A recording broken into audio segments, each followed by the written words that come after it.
השבוע לסתות רבות נשמטו כשהתבררה מתקפת הביפרים נגד פעילי חמאס שמיוחסת לישראל.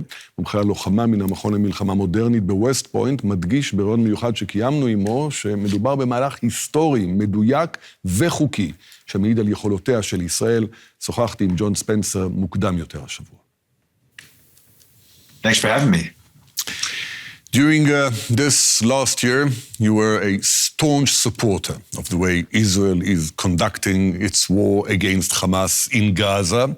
Where do you think these jaw-dropping technological achievements that were demonstrated in Lebanon this week lead us to? Hopefully, we can still remain hopeful on many aspects. That leads us to this terrorist army stop attacking Israel, and that Israel is finally able to repopulate the entire northern Israel of the tens of thousands of Israelis that were forced to move because of this terrorist army, this Iranian Islamic regime proxy attacking every day since October 8th. This was a phenomenal technological show, almost a fireworks display. But is this enough, in your opinion?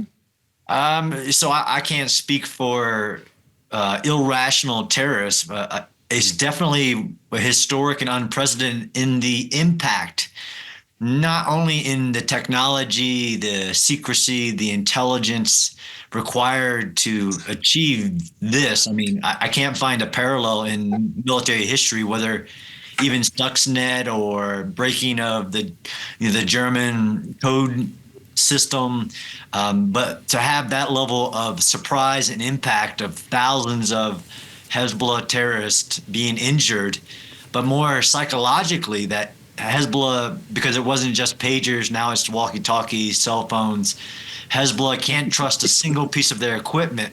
You would think it would be an amazing, not just deterrence, but it had a huge impact, both physically and psychologically.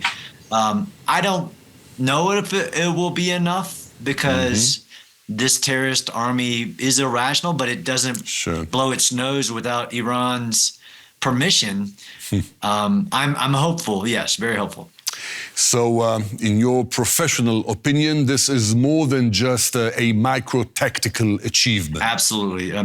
There are historical examples of military surprise, whether it's D-Day, the Incheon landing, other aspects, but this amount of surprise attack, whoever did it, it will go in the history books because of not just the technology of it, right? Because there's been other things blowing up on terrorists before, whether it's cameras or cell phones, but the sheer scale of this across such a geographic terrain and instantly and very, I do urban warfare, but in an operation like this that was so discriminate, as in it targeted just the terrorist cell phones on their body, so precise, discriminate, in accordance with all laws of war.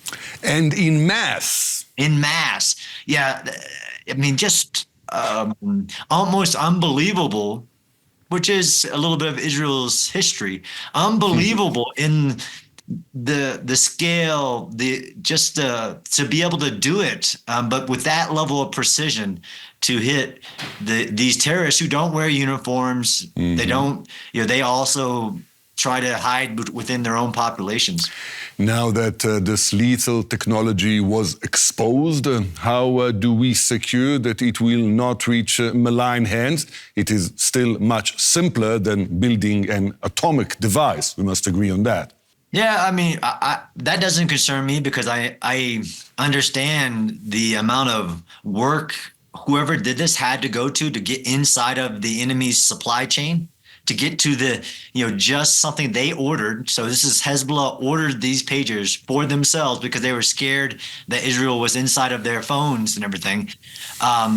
There are things that competent militaries do to prevent this, on where they order things, who touches it, things like that. I don't think that there's a concern of this very clearly advanced capability getting in the hands of others, no.